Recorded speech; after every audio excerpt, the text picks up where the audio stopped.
I was sitting quietly at the table next to my 7-year-old grandson at my son's second wedding. Suddenly, the boy grabbed my hand tightly and whispered, "Grandma, I want to leave right now." I asked him, "What's wrong?" He trembled and replied, "Grandma, you didn't look under the table, did you?"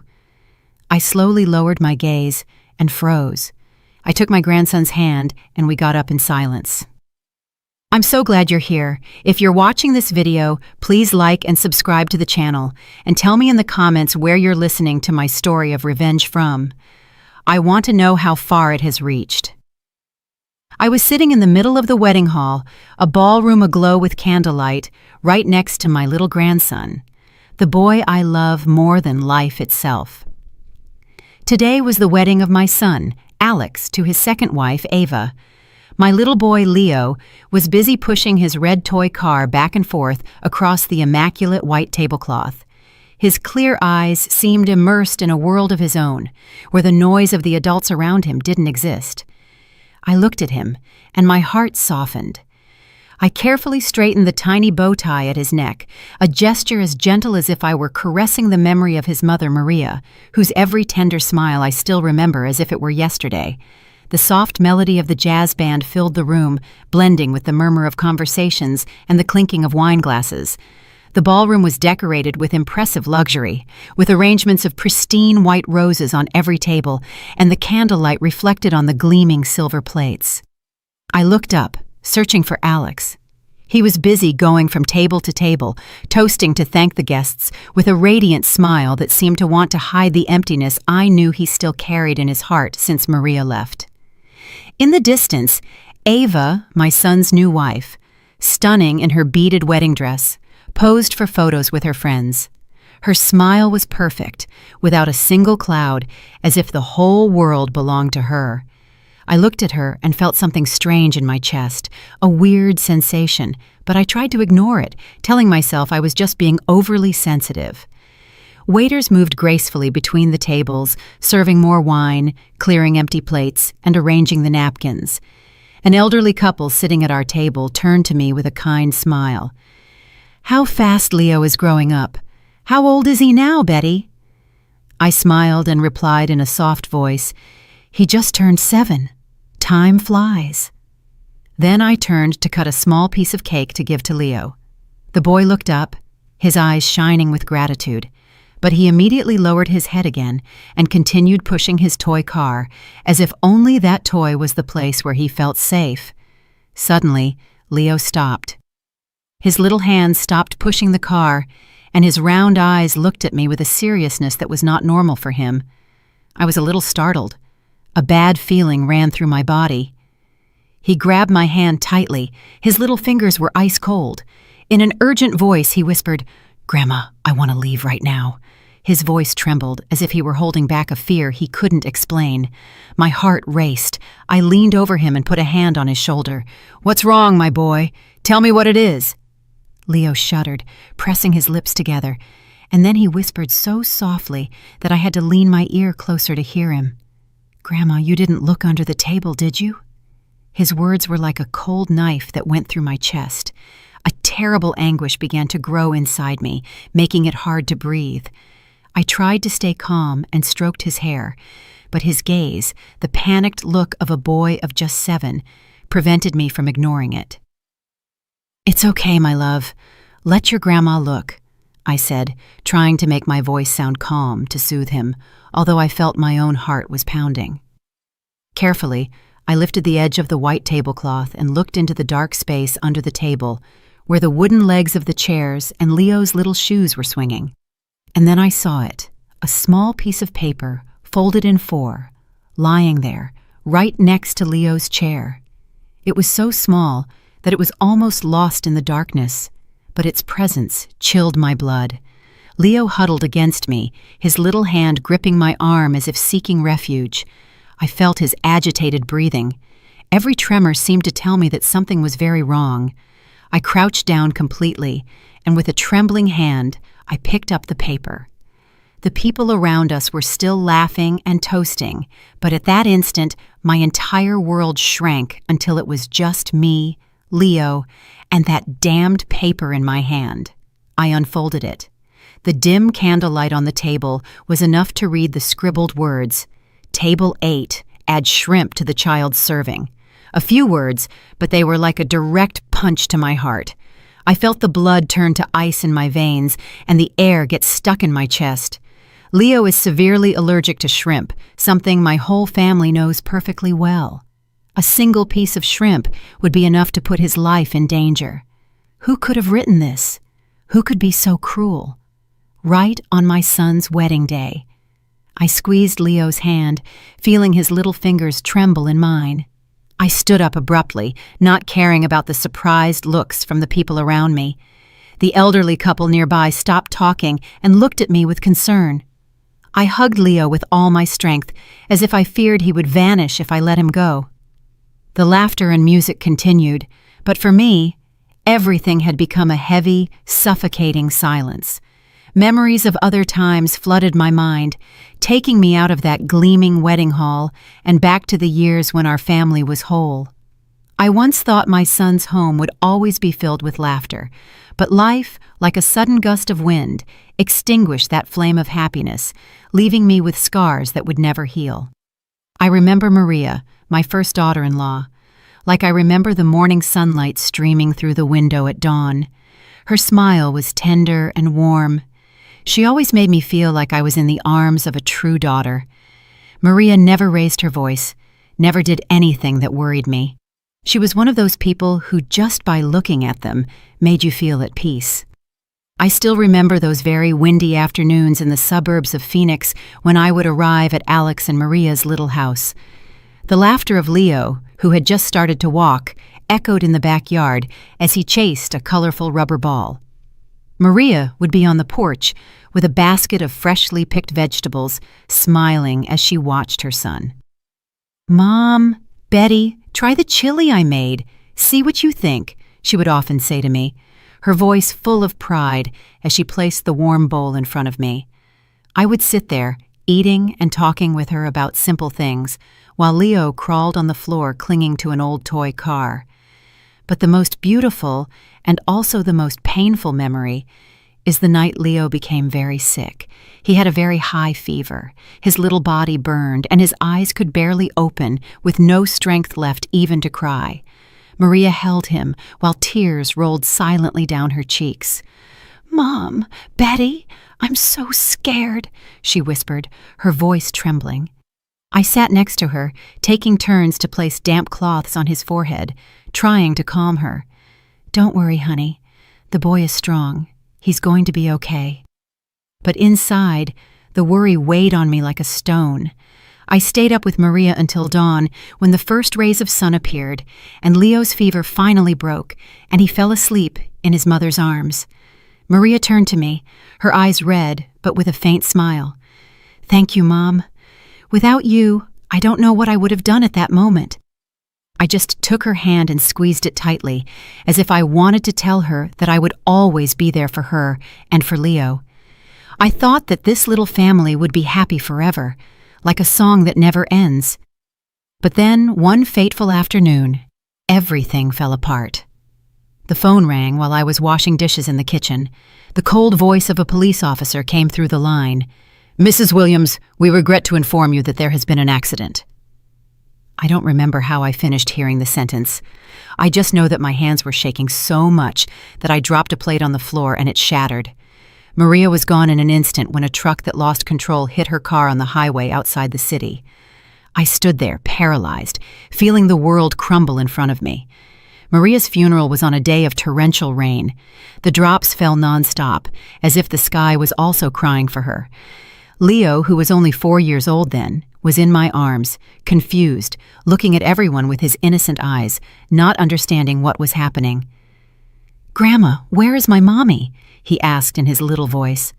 I hugged him tightly, swallowing my tears, and whispered, "Your mommy is in a very beautiful place, my love." But inside I felt shattered. Alex, my son, collapsed in front of the coffin, his shoulders shaking, and he couldn't say a word.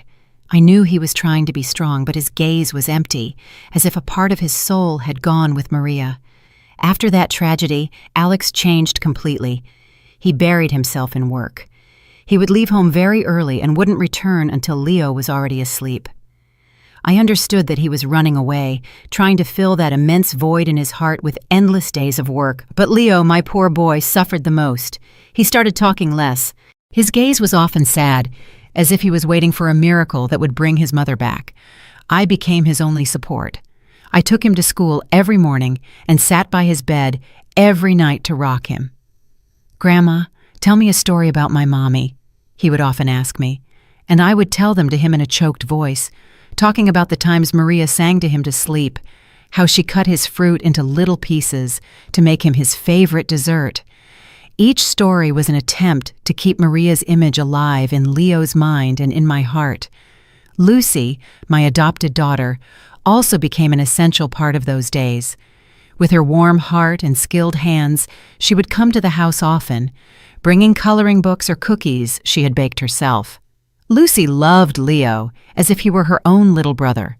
She would carry him, teach him to read, or sit for hours with him at the table to help him with his clumsy drawings.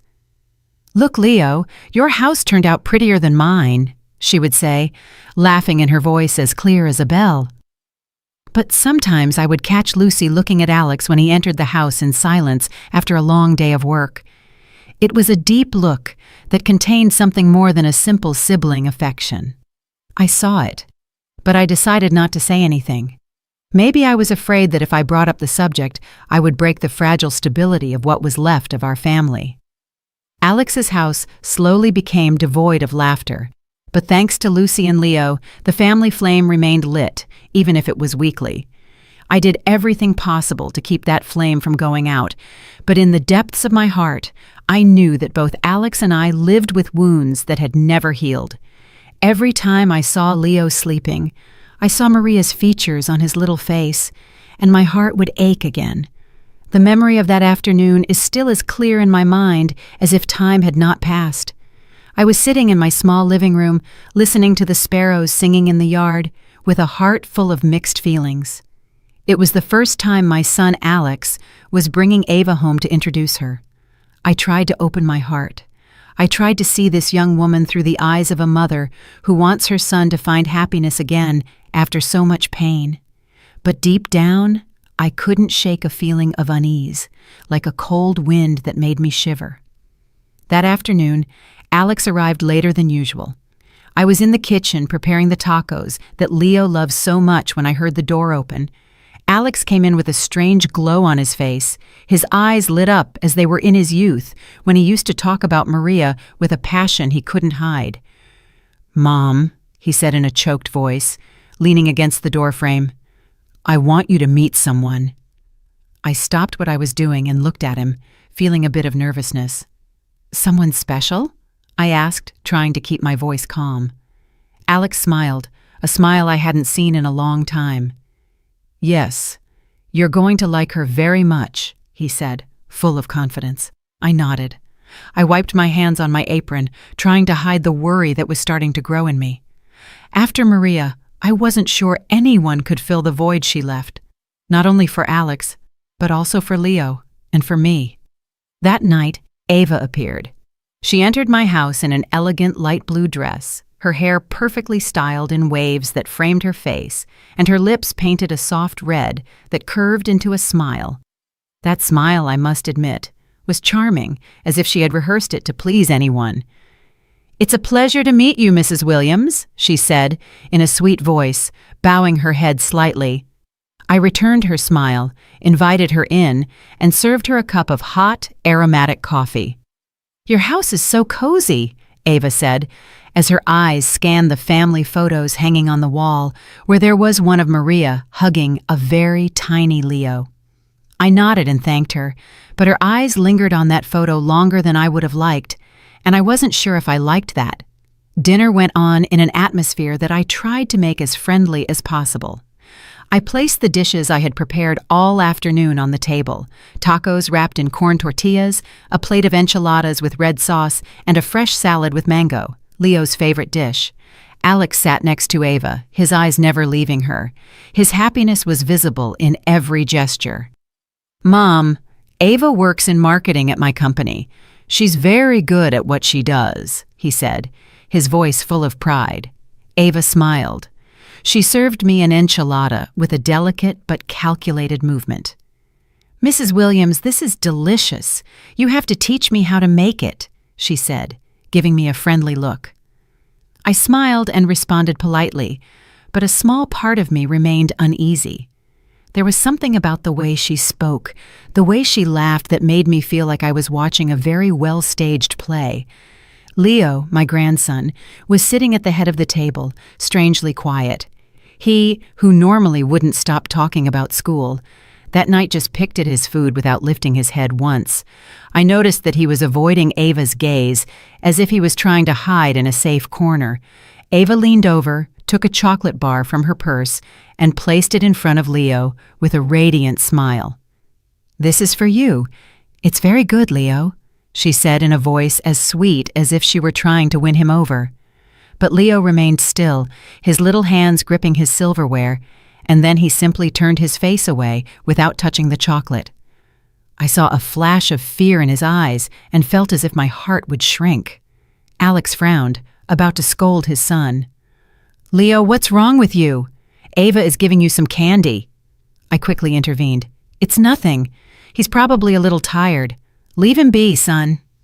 Alex sighed, but didn't say anything else, and turned to serve Ava more wine, as if he wanted to lighten the mood. Lucy, my adopted daughter, was also at dinner. She sat across from me, eating in silence, but I noticed how her gaze darkened when Ava took Alex's hand under the table. Lucy has always been a very sensitive girl, and I know she loves Alex like a brother, but sometimes I wonder if that feeling isn't deeper.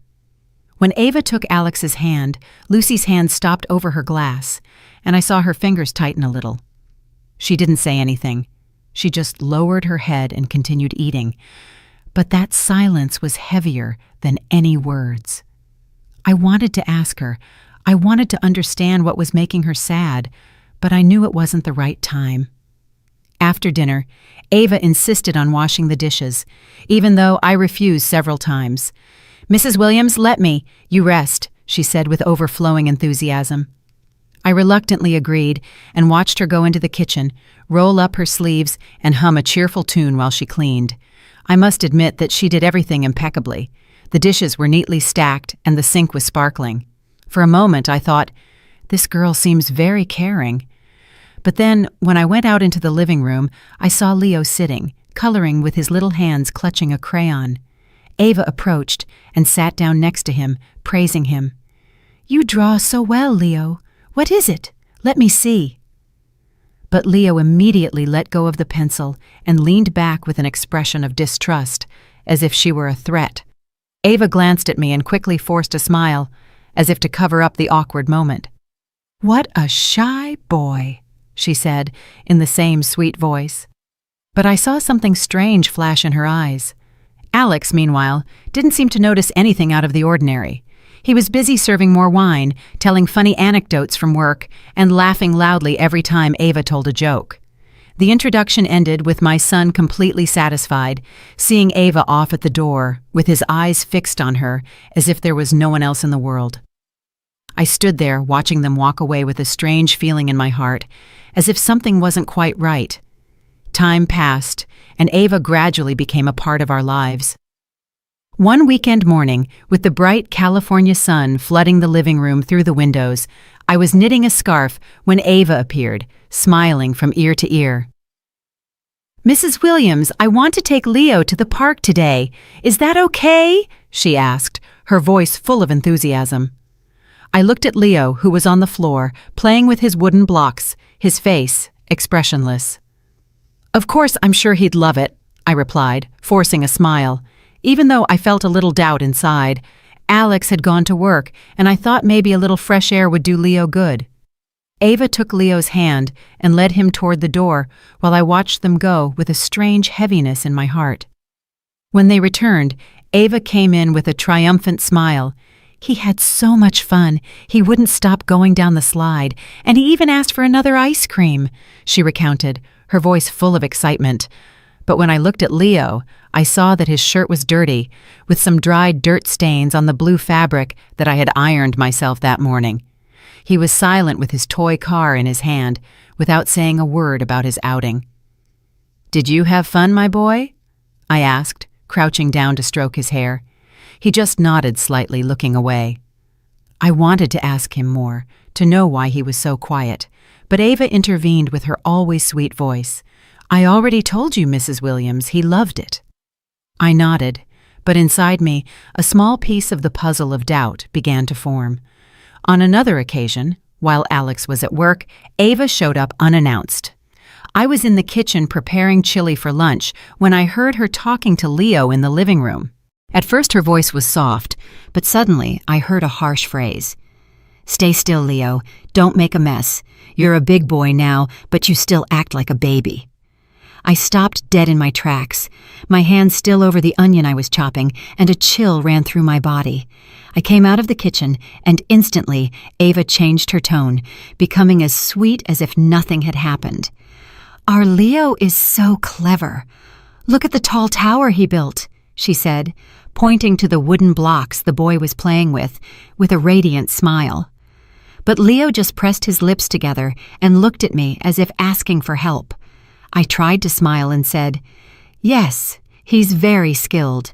But inside, the unease was starting to grow like a small thorn digging into my heart. I tried to calm myself. Surely she's not used to children. Anyone is a bit clumsy at first. Leo's 7th birthday is a memory I will never forget. Lucy, my adopted daughter, spent all morning baking a chocolate cake, Leo's favorite. When she arrived with the cake and placed it on the table with its candles lit, Leo shouted with joy.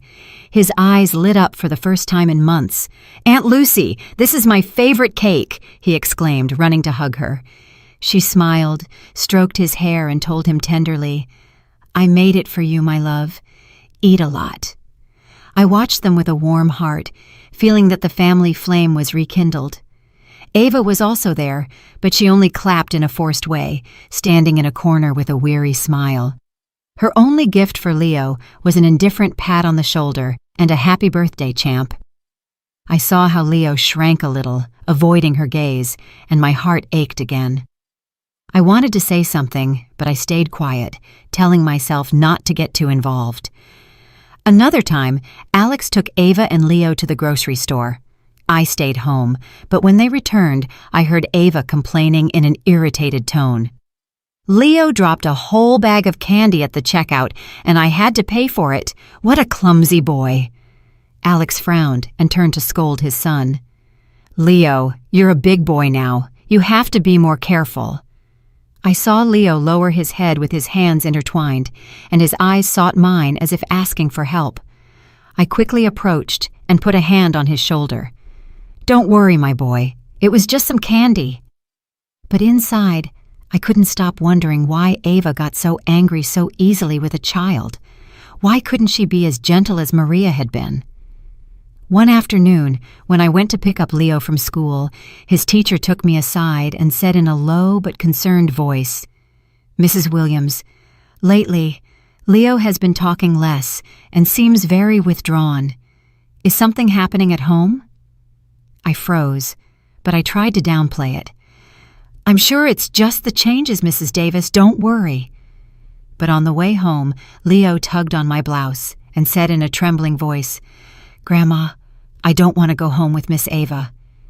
I stopped and knelt down to look into his clear eyes, my heart feeling squeezed. "Why do you say that, my love?"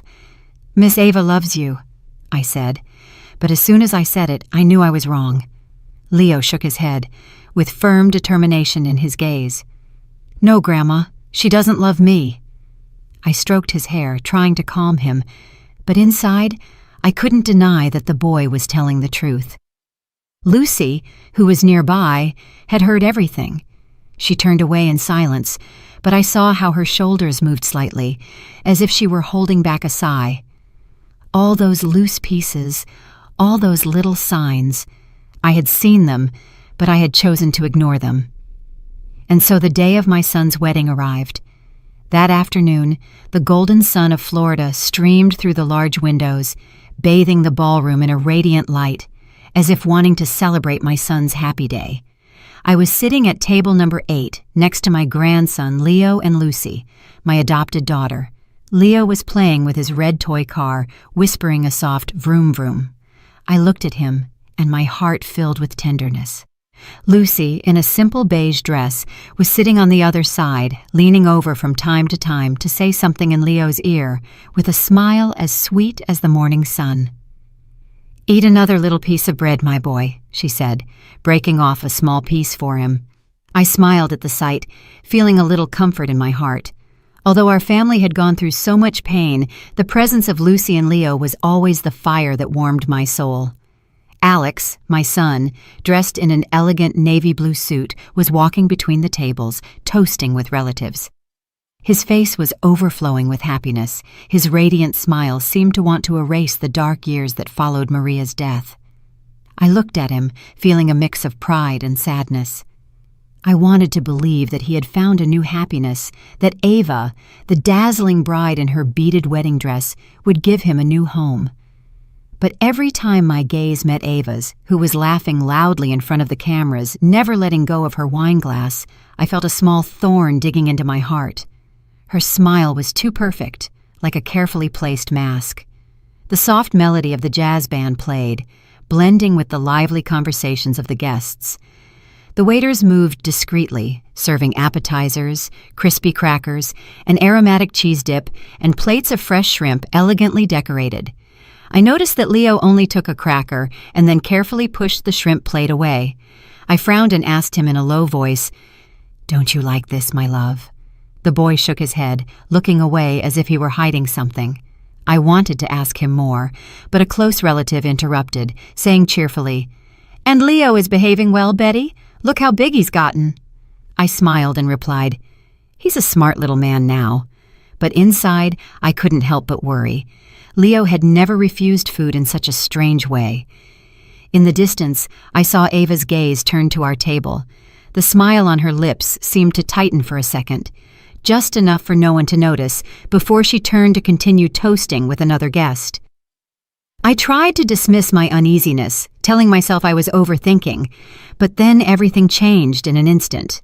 Leo, who was still playing with his toy car, pushed it too hard, and the toy rolled onto the floor. The boy quickly crouched down to pick it up, but I saw him freeze, his eyes wide, fixed on something under the table. I leaned over to ask him what was wrong, when Leo pulled out a small piece of paper, folded in 4, with trembling hands and a pale face. He immediately clung to my hand and whispered urgently, "Grandma, let's go, please. Let's go now." My heart started pounding, as if it wanted to jump out of my chest. "What's wrong, my boy?" I asked, trying to stay calm, but Leo's panicked look prevented me from doing so. Trembling, he repeated that question that chilled my blood. "You didn't look under the table, did you?" His words were like a cold knife that paralyzed me. I crouched down, lifted the white tablecloth, and my eyes scanned the dark space under the table. The little paper was lying next to his chair, a harmless object but full of menace. I picked it up with trembling hands, feeling the world shrink around me, leaving only Leo, me, and that damned paper. I unfolded it. The candlelight was enough to read the scribbled words, "Table 8, add shrimp to the child's serving." A few words, but they were like an electric shock that ran through my entire body. I subconsciously crumpled the paper in my hand. The music, the laughter, everything around me seemed to sink into an abyss from which I couldn't escape. Ava, in her dazzling wedding dress, continued to laugh in a corner of the ballroom, raising her glass to toast with a guest, as if nothing in the world could worry her. Alex was busy taking photos with his co-workers, with a radiant smile that seemed to confirm that this was the happiest day of his life. But for me, everything in that ballroom was a farce, a curtain that hid the terrible truth I had just discovered. I squeezed the paper tightly, feeling it burn my skin. Leo, the grandson I loved more than my own life, had almost become the victim of an evil plot, right on his father's wedding day. I turned to Lucy, my adopted daughter, who was sitting next to Leo. Her eyes were filled with concern when she saw my expression. "Take care of Leo, please," I said, trying to stay calm, although I knew I couldn't hide the tremor in my voice. Lucy nodded, pulling Leo closer to her and hugging him tightly like a protective shield. "Where are you going?" she asked me in a low voice, but full of anguish. I just shook my head without answering because I didn't even know what I was going to do next. I quickly went out into the hallway, my legs heavy, as if they were carrying lead, but with my heart pounding, urging me to act. Near the bar, I saw a group of waiters chatting. Their laughter sounded like a painful contrast to the storm that was raging inside me. I recognized David, the young man who had brought the food to our table several times. He had a kind face and a friendly smile, but at that moment, I couldn't think about that. I walked straight up to him, put the paper in his face, and asked in a firm voice, "Do you know who sent this paper?" David looked at the paper, and his face changed instantly. His carefree smile turned into an expression of panic. "My God, this is my paper," he stammered, his hands trembling as if he wanted to snatch it from me. "A woman gave it to me, and I accidentally dropped it when I was carrying the tray." His words were like a ray of light in the midst of confusion, but they also agitated me even more. "Who gave it to you?" I insisted, almost shouting, completely losing my composure. David took a step back, confused. "I don't know her name, ma'am. She just told me to give it to the chef. The paper didn't say who sent it." Rage exploded inside me like a burning fire. "All the more reason," I said, getting closer, my voice trembling with anger and fear. "You know my grandson is severely allergic to shrimp. A single piece could kill him." David turned pale, his eyes wide with horror, and shook his head frantically. "Ma'am, I really didn't know. I just followed the note. I had no idea about anything." His voice broke, as if he too was trapped in this nightmare. The other waiters began to whisper among themselves, looking at each other with curiosity and concern. I squeezed the paper in my hand, feeling it burn my skin. I wanted to scream. I wanted to break everything. But I knew I couldn't let my emotions get the better of me. Leo was waiting for me, and I had to protect him. From inside the ballroom, the emmissie's voice cheerfully announced that they should get ready for the main course. His voice was like a cruel reminder that time was running out, and if I hesitated, a deadly trap could be waiting for Leo. I took a deep breath, trying to control the trembling in my body. I knew I couldn't stay silent. If I didn't act right now, I would never forgive myself. I returned to the ballroom with the paper still in my hand, as irrefutable proof of a sinister plan. The ballroom was still flooded with candlelight, and the music of the jazz band mixed with the laughter of the guests. The waiters silently served the main courses, and the aroma of roasted meat and gravy filled the air. But for me, everything was a farce. I looked at Leo, huddled next to Lucy, his clear eyes, full of fear, fixed on me, as if I were his only refuge in the middle of the storm. I took Leo's little hand, feeling his trembling fingers in my palm, and then, as if driven by an invisible force, I stood up abruptly. My voice resonated clearly and firmly above the music and conversations. "One moment, please. Before we begin to eat, I have something to clarify." The whole ballroom fell silent, as if time had stopped. All eyes were on table 8, where I was standing with Leo by my side, and Lucy sitting with a spark of determination in her eyes. The clinking of glasses ceased, the murmurs died down, and I could only hear the pounding of my heart in my chest. I held up the paper. The words scribbled on it were an undeniable accusation. "Who wrote this paper, asking for shrimp to be added to the food of the child at table 8? I asked, my voice trembling with indignation, but forcing it to be clear and sharp. Whispers began to be heard, like small waves in a calm lake. Some guests looked at each other, shaking their heads, with looks of curiosity and confusion. I felt Leo's gaze fixed on me, as if he were begging me to do something to protect him. Alex ran from another table with a smile on his face that quickly turned to concern when he saw my expression. "Mom, what's going on?" he asked, completely bewildered.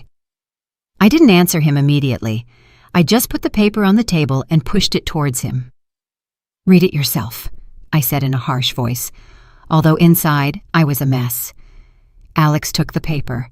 His eyes scanned the words, and I saw his face turn pale and his hands tremble slightly.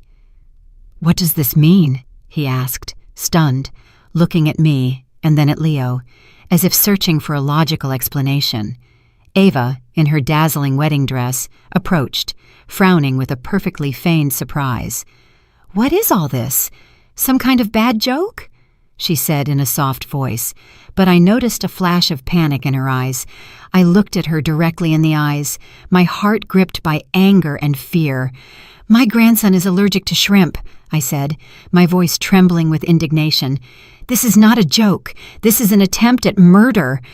My words fell like thunder, plunging the ballroom into a deathly silence. Some guests' mouths dropped open in astonishment, while others began to whisper, their eyes moving from me to Ava. Ava let out a forced laugh, a mask to maintain her composure. "Excuse me, Mrs. Williams, but there's no name on the paper. Are you going to believe a story that a child who found it made up?" she said with a mocking tone, trying to make me look like a paranoid old woman. Some guests began to comment doubtfully. "Maybe it's a misunderstanding. Who would do something like that at a wedding?" The blood boiled in my veins. Ava's audacity left me almost speechless. I wanted to scream. I wanted to tear off that wedding dress to reveal the truth. But I knew I had to remain calm, for Leo, for my family. Suddenly, Lucy stood up, hugging Leo tightly, her eyes reddened and fixed on Ava. "That's enough, Ava." Her voice sounded cold but full of pain, as if she couldn't contain herself any longer. Lucy stepped forward and slapped her, a smack that echoed throughout the ballroom. The dry, resounding sound broke the silence and the falsehood. Everyone froze, including me. Ava put a hand to her cheek, her eyes wide with shock, and then turned to Alex, sobbing. "You see? She's crazy with jealousy, and that's why she's attacking me. What have I done to deserve this?" Lucy didn't back down, her fists clenched and her voice broken with rage. "The only wicked person here is you. You wanted to harm an innocent child at your own wedding." Her words were like a knife that cut through the heavy air of the ballroom. The looks of doubt began to center on Ava, and I saw her freeze, her false smile fading. Alex was motionless. His gaze went from me to Lucy and Ava, as if he were trapped between two worlds. "Lucy, calm down," he said in a trembling voice, but I knew he was no longer sure who to believe. The murmurs of the guests grew like a tide that carried all eyes toward me, toward Ava, and toward Leo, my little grandson who was trembling in Lucy's arms. Ava tried to maintain her false calm, but I saw her hands shake when she spoke. "This is a slander. I'm sure someone put that paper there to ruin our wedding." Her voice was sharp, but I noticed the panic in her eyes, as if her perfect mask was starting to crack. I couldn't stand her audacity anymore. The anger inside me exploded like a fire that consumed all my patience. I hit the table hard, making the glasses shake. "That's enough!" I shouted in a voice so cold that it silenced even the music of the jazz band. "David, come here." The young waiter, David, approached from a corner, his face pale with fear. His eyes darted from side to side as if he were trapped between the truth and the storm that was coming. I showed him the paper, my voice trembling but firm. "Confirm it. Is this the paper you received?" David nodded repeatedly, stammering. "Yes, ma'am, it is. A woman from the other table gave it to me, and I accidentally dropped it when I was carrying the tray." He lowered his head as if he wanted to avoid my gaze. I felt my blood boil, but I forced myself to stay calm because I knew everyone in the ballroom was watching. Ava hurried to interrupt in a sharp, almost desperate voice. "You're mistaken. I don't know anything about that." But before she could respond, a weak voice full of pain was heard from behind. Gloria, Ava's younger sister, burst into tears and stood up from her chair. "It wasn't my sister Ava who gave me that paper," the young woman said, trembling as tears ran down her cheeks. "She asked me to give it to the waiter. I swear I didn't know what was inside." A murmur of astonishment ran through the ballroom. "My God, I can't believe it! How is that possible?" I looked at Gloria, and my heart softened. She was barely 18 years old. Her eyes were red and full of confusion, as if she too was trapped in this nightmare. Ava turned abruptly and yelled at her sister, her face disfigured with anger. "Shut up, Gloria! How dare you make up lies to harm your own sister?" Her voice was sharp, but I saw her lips tremble as if she were struggling to hide the truth. Gloria backed away, trembling from head to foot, and said between sobs, "I'm not lying, sister. I just did what you asked." Her words were like a dagger that went through Ava's falsehood, leaving the entire ballroom in a state of shock. A close older relative shook his head, his voice choked. "How is it possible to not even spare an innocent child?" In the midst of the chaos, Lucy stepped forward, hugging Leo tightly, and said in an icy voice, "If you keep denying it, we can ask to check the security cameras in the ballroom. Everything will be cleared up in a moment." Her words were like a stone thrown into a lake, causing waves of panic. Ava's face turned ashen. Her lips tightened, and her gaze desperately sought an escape. But there was no escape now. She didn't say another word, and that silence, for me, was the clearest confession of all. Alex froze, his hand trembling on Leo's shoulder, looking in horror at the woman he had just called his wife, Ava. His voice broke as if he were trying to cling to the hope that it was all a misunderstanding, but his gaze, moving from the paper to Leo, said it all. I saw how his heart broke, just like mine had when he discovered the plot. And Uncle stood up and shook his head, disgusted. "It's unbelievable, such wickedness on a day of celebration." His voice trembled as if he were holding back his indignation. After Lucy's challenge about the security cameras, a deadly silence took over the ballroom. Ava, the woman I once tried to accept as part of my family, stood there, her face pale and her lips pressed together, looking for one last excuse. But the truth was exposed, and she had nowhere left to run. Alex, my son, walked slowly toward her, his face tense and his eyes red, and asked her, "Ava, tell me the truth. Is it true?" His voice trembled as if he were begging for a glimmer of hope that it was all a mistake. But I knew that deep down, he also felt the painful truth. Ava took a step back, trying to force a twisted smile, but her eyes betrayed her panic. "You don't believe me?" she said in a broken voice, as if trying to cling to the last drop of Alex's trust. "It's all their plan. I didn't do anything." But her words sounded weak, like a wind about to die out before a storm. I looked at her, my heart heavy with indignation and pain. This woman I thought would bring my son happiness was now standing in front of me like a stranger, a danger I hadn't seen before. Lucy, my adopted daughter, put a hand on Alex's shoulder and said in a voice she was holding back with all her might, "Leo almost died because of this woman." Her words were as sharp as a knife. Ava yelled desperately, "Shut up! You're just a jealous intruder!" But Lucy didn't move. She was trembling with rage, but stood firm like a shield for Leo. "How dare you call me jealous?" Lucy responded in an icy voice. "Look this child in the eyes and tell me you didn't try to hurt him." Leo clung to me, his little hand squeezing mine, as if he feared being dragged into that nightmare. The guests began to stand up. The festive atmosphere had completely broken. A relative of our family, Mr. Johnson, hit the table with anger. "This is a disgrace. We can't let this go."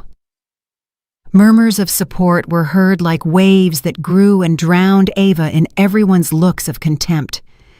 Alex, trapped between truth and love, cried out, his voice broken with pain and indignation. "Leo is my son. You tried to kill my son at our own wedding."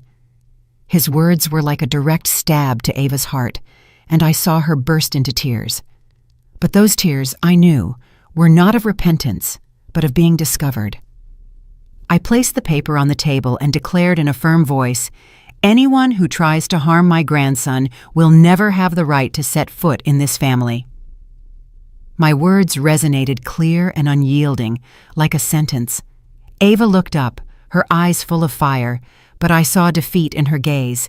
She had lost not only to me, but to the truth. The hotel's security personnel approached, and in a polite but firm manner, asked Ava to leave the ballroom. "Ma'am, please come with us," one of them said in a cold voice. Ava backed away, looking for help, but no one sided with her. Many guests shook their heads, leaving their half-empty glasses and sighing with resignation. "Unbelievable," one whispered. "How can someone be so cruel?" Another said, horrified. Alex stood motionless, his hands on his head, as if trying to keep his world from collapsing. Then, as if he no longer had the strength to stand, he slowly knelt in front of Leo, his voice choked. "Son, forgive me. Forgive me, my boy, for not protecting you." I saw tears run down his cheeks, and I felt my heart break in two. I helped Alex get up, squeezing his shoulders, and said in a grave but confident voice, "Luckily, we stopped it in time. This false happiness has to end here and now." I looked at Ava, who was being escorted out amidst looks of contempt, and in my heart I knew that she never was and never would be a part of this family. In the days that followed that nightmare wedding, my family was caught in a silent whirlwind where wounds still bled and unanswered questions floated in the air. I felt as if I had just woken up from a nightmare in which I almost lost Leo, my grandson, whom I love more than life itself. The story of the failed wedding spread everywhere, from the small suburban streets to the conversations of distant relatives. The house phone wouldn't stop ringing. Some blamed Alex for blindly trusting Ava. Others sympathized with Leo, the innocent child who was almost the victim of an evil plot. But for me, every call was just a painful reminder of what we had gone through. Alex became withdrawn after what happened. He was no longer the radiant man in the navy blue suit from the wedding day. Instead, he would take Leo to and from school in silence every day, his gaze filled with pain and guilt. The name Ava, like a curse, was never mentioned in the house again. I looked at Alex with a pained heart, but I knew he needed time to heal, to find himself after being betrayed by the person he loved. I didn't blame him because I understand that love can get to people, but I also knew that our family had to rise from the ashes. I continued to care for Leo, as I had since Maria left. I cooked his favorite dishes, like cheesy pasta or a soft pudding, trying to give him back a sense of security. But who really healed Leo's soul? It wasn't me, but Lucy, my adopted daughter. Every morning she would carefully prepare his lunch for school, carefully choosing foods without shrimp or anything that could put him in danger. She would even write a little note for the teacher, explaining Leo's allergy, along with a smiling face drawn with a crayon, which he loved. "Aunt Lucy, you draw so well," Leo would exclaim when he opened his lunchbox, and I would see his eyes light up, as if a part of his innocence had returned. Every afternoon, Lucy would take Leo to the nearby park. I used to watch them from a distance, seeing how she taught him to fly a kite, showing him how to hold the string so it would fly high. Once Leo fell off the slide, and Lucy ran to him, picked him up, brushed the dust off his clothes, and whispered, "It's okay, my love. I'm here." Leo's clear laughter echoed, a sound I thought I had lost forever, and which was now like a balm for my heart. I looked at Lucy with infinite gratitude, because she was not only a sister to him, but also like a second mother, filling the void that Maria had left. One night, when Leo had a high fever, I saw Lucy spend the night by his side. She sat on a chair next to the bed, placing damp cloths on his forehead, while she quietly told him the story of a brave sparrow that flew through a storm. I stood at the door, watching in silence, and I realized that Alex's gaze followed Lucy for a long time. It was a complex look, full of gratitude and remorse, as if he was realizing something he had ignored for a long time. I didn't say anything. I just retreated in silence, giving them their space. But in my heart, I began to hope that maybe there was a light at the end of our family's dark tunnel. One night, during one of the rare dinners where we were all sitting together around the table with the warm pasta I had prepared, Leo suddenly looked up, his clear eyes fixed on Lucy. "I want Aunt Lucy to be my mommy," he said in a soft but clear voice, as if it were something he had been thinking about for a long time. Everyone at the table fell silent. Lucy blushed and lowered her head, gripping the spoon as if to hide her embarrassment. Alex froze with teary eyes, as if Leo's words had touched a very deep chord in his heart. I smiled. I put my hand on Alex's shoulder and said in a warm voice, "True happiness, son, doesn't come from a dazzling wedding dress, but from a sincere heart that knows how to love." Alex looked at me, then at Lucy, and I saw a small spark of hope shine in his eyes. Time passed, and Ava disappeared completely from our lives, like a toxic wind that had gone. Leo became a happy boy again, always stuck to Lucy, with his red toy car and the drawing she made for him. I saw him running and playing in the yard, feeling a great relief, but also a pang of pain, thinking about everything he had to go through. One day, Alex took Lucy's hand. He suddenly stood in front of me in the living room and said in a trembling but firm voice, "Mom, I know I made a mistake. I was blind. I put Leo in danger, but this time I don't want to let go of the person who has truly been by our family's side."